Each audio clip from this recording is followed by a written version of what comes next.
India ఒక ప్రత్యేకమైన దేశమండి. మానవత్వ విలువలతో మత సమ్మేళనతో ముడిపడిన దేశమండి. ఈ మంటిలో ఎందరో మహనీయులు పుట్టారండి. వారిలో అంబేద్కర్ ఒకడండి.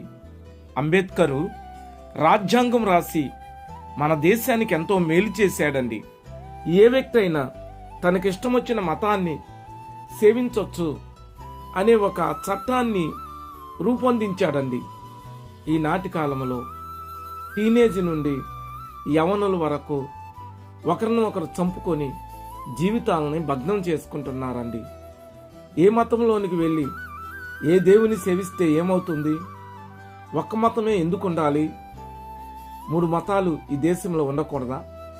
పరలోకము ఉంటుందా లేదా అనే అంశం పక్కన పెడితే ఏదో ఒక మతంలోకి వెళ్ళి ఏ వ్యక్తికి ఏ కుటుంబానికి హాని చేయకుండా బ్రతికితే అంతే చాలండి.